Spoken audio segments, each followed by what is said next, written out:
Приветствую, друзья! В сегодняшнем выпуске мощный атлантический циклон Тереза на Канарских островах, падение автобуса в реку в Бангладеш, крупный град и масштабные наводнения в Омане, а также в Кувейте и многое другое. Оставайтесь до конца, будет интересно.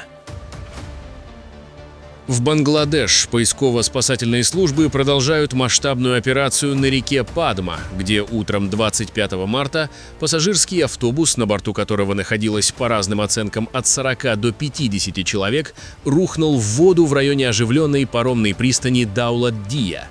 Согласно свидетельствам очевидцев и данным полиции, водитель транспортного средства потерял управление непосредственно в момент заезда на аппарель парома, в результате чего автобус сорвался в реку и ушел под воду. Нескольким пассажирам удалось самостоятельно выбраться из тонущего салона и доплыть до берега, однако судьба большинства людей остается трагической. Не менее 35 человек числятся пропавшими без вести. В ходе многочасовой операции спасателям удалось обнаружить и поднять затонувший автобус на поверхность с помощью плавучего крана, а также извлечь тела нескольких погибших. Сильное сезонное течение в этом районе Падмы буквально сносит водолазов, а плохая видимость под водой не позволяет оперативно обследовать дно ниже по течению, куда могло унести пострадавших. Власти выражают опасения, что число жертв может значительно возрасти.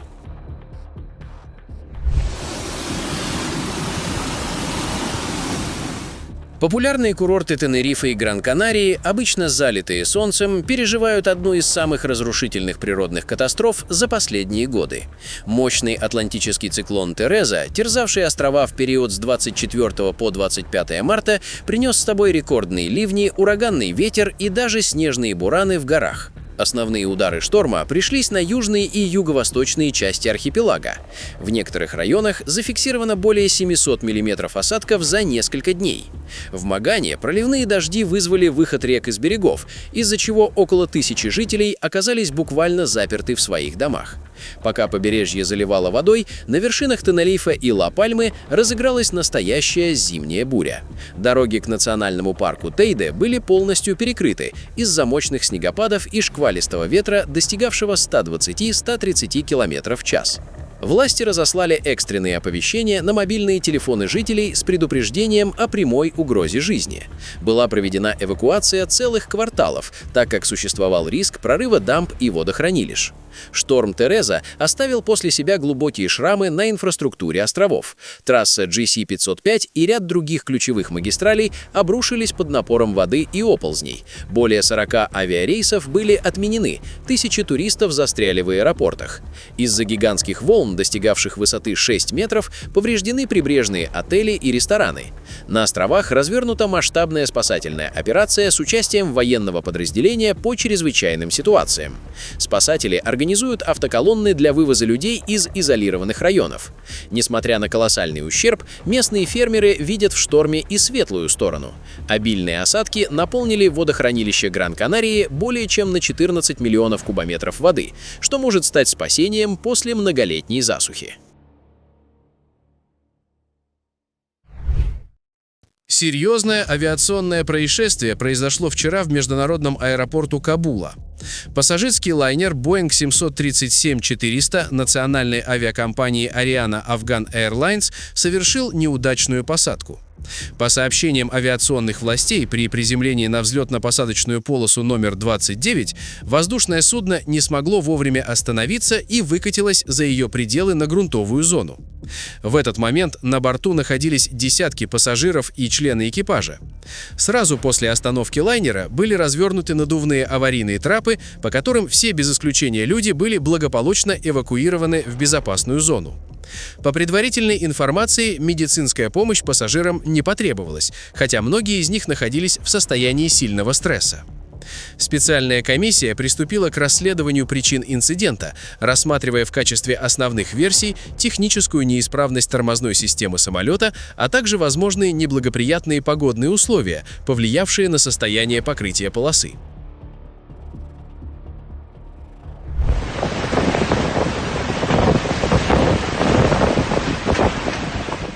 Маленький Эмират Аджман вчера оказался в эпицентре погодного катаклизма, который уже называют «штормом года». В то время как большая часть Объединенных Арабских Эмиратов привыкла к редкому весеннему дождю, небо над Аджманом буквально разверзлось, обрушив на город годовую норму осадков всего за несколько часов. В районе Аль-Манама было зафиксировано 93,3 мм осадков. Грозовая активность была настолько мощной, что молнии били в землю каждую секунду. В отдельных районах к тому же выпал крупный град. За считанные часы Аджман превратился в Венецию. В районе Аль-Джурф и на центральных улицах города уровень воды поднялся настолько, что автомобили наполовину ушли под воду. Движение по многим ключевым развязкам было парализовано. Водители бросали свои машины, опасаясь заглохнуть в глубоких лужах. Порывы ветра до 60 км в час сбивали с ног пешеходов. В такие моменты казалось, что дождь шел горизонтально, превращая любую попытку выйти на улицу в борьбу за выживание. Метеорологи предупреждают, что этот раунд – лишь часть затяжной волны нестабильности, которая продлится до субботы. Впереди ожидается еще один пик осадков в ночь на пятницу, что создает риск новых наводнений из-за пропитанной влагой почвы. На фоне эскалации конфликта в Персидском заливе и блокировки Ормузского пролива, Индия столкнулась с острой нехваткой топлива, что привело к многокилометровым очередям на АЗС и угрозе полного истощения запасов в ближайшие дни.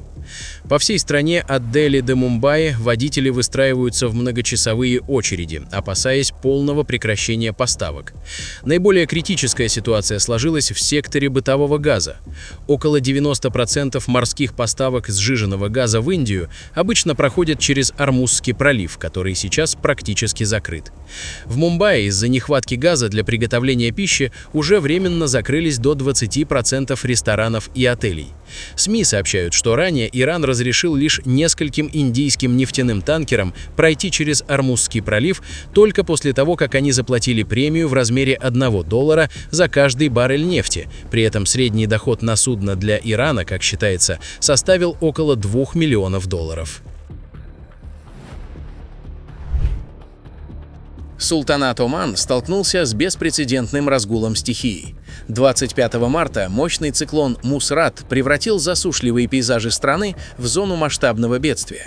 От побережья Сохара до пустынных плато Ибри природа обрушила на регион всю свою ярость, от гигантского града до разрушительных паводков.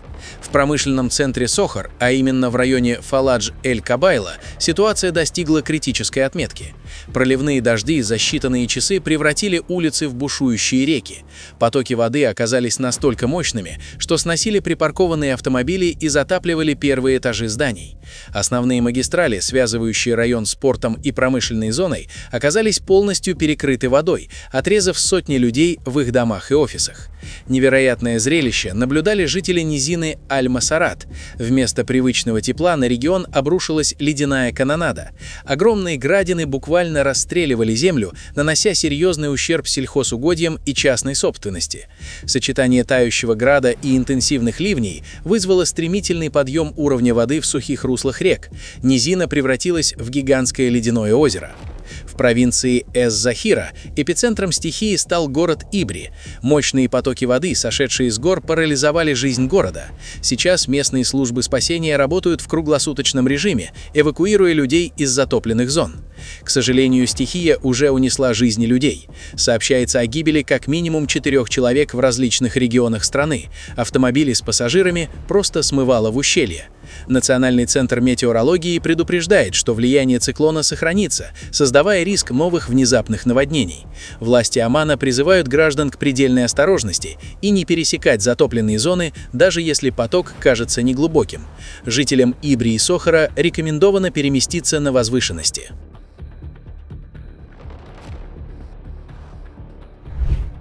Исторический мировой рекорд был установлен 24 марта на станции «Восток» в Антарктиде. Температура воздуха утром там опустилась до минус 76,4 градусов Цельсия. Это самая низкая температура, когда-либо зафиксированная в марте во всем мире. Был побит предыдущий рекорд – минус 76,1 градуса Цельсия, установленный 4 года назад. Вчерашний день стал настоящим испытанием и для жителей Кувейка. Мощный грозовой фронт, принесший экстремальные ливни, превратил городские улицы в полноводные реки, парализовав движение в ключевых районах страны. Особенно тяжелая ситуация сложилась в городе Аль-Курайн. Проливной дождь, начавшийся во второй половине дня, мгновенно затопил подъезды к жилым кварталам. Главное управление безопасности было вынуждено полностью закрыть кольцевую развязку на въезде к рынкам Аль-Курайн из-за высокого уровня воды. В провинции Мубарак-Аль-Кабир десятки машин заглохли посреди образовавшихся озер. Не менее драматичные кадры приходят из Сабах-эль-Салема. Здесь интенсивные осадки превратили скоростные шоссе в зоны бедствия. Серьезные подтопления зафиксированы на 30-м шоссе. Вода скопилась на отдельных участках трассы, вынудив водителей двигаться с минимальной скоростью или вовсе прекращать движение.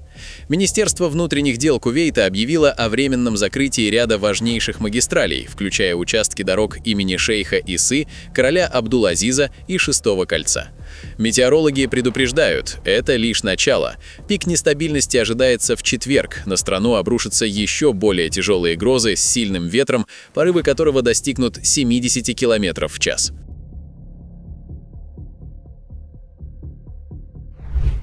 У северного побережья Германии в районе курорта Ниндорф редкий для этих широт горбатый кит оказался на мели, и его жизнь висит на волоске.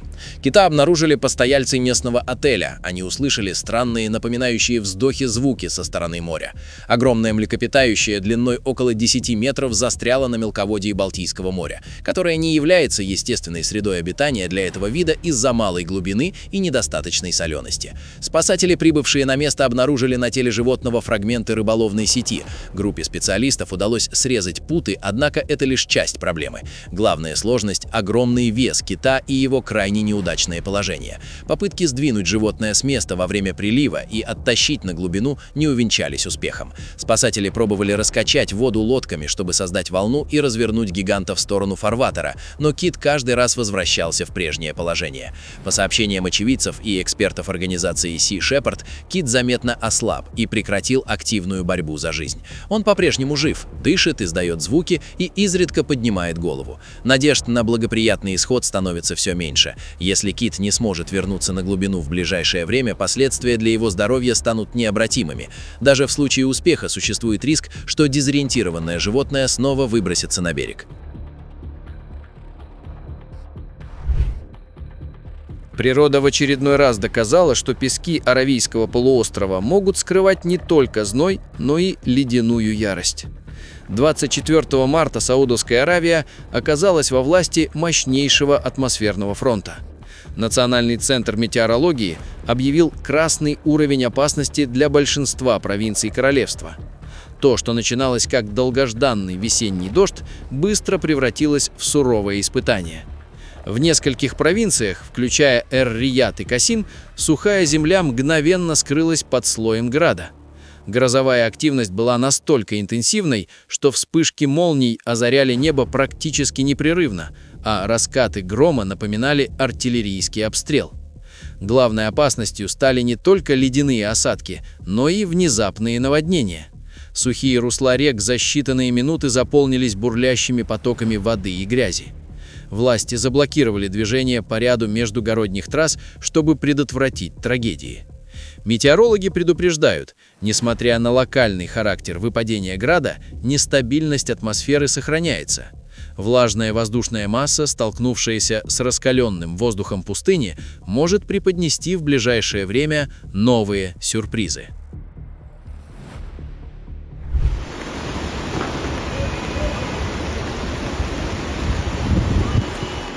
Страдает в эти дни от наводнений и северо-восток Сирии. Провинция Аль-Хасака оказалась во власти мощного грозового фронта.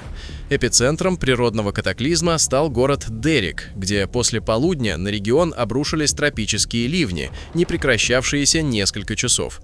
Улицы города за считанные мгновения превратились в полноводные артерии. Местный водоток и река, проходящая вдоль набережной Корниш-Роуд, вышли из берегов, направив потоки грязи и щебня в жилые кварталы. Разбушевавшаяся вода действовала беспощадно, прорываясь внутрь домов, подмывая дорожное полотно и буквально вырывая кусками тротуары. Масштаб материального ущерба еще предстоит оценить, но уже сейчас город выглядит как после серьезного сражения с водной стихией. Настоящая тревога охватила регион, когда стало известно о критической ситуации на дамбе Бурзи.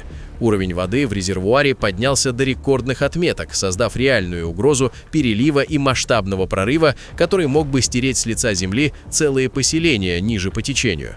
Жители Дерека, наблюдая за прибывающей водой, обратились к местным властям с призывом о немедленном вмешательстве и укреплении гидротехнических сооружений.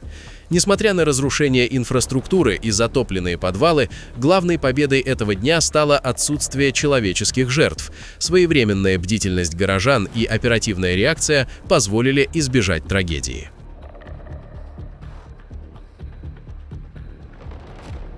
Друзья, на этом наш выпуск завершен. Будем рады видеть вас снова. Подписывайтесь и до встречи завтра в новом выпуске.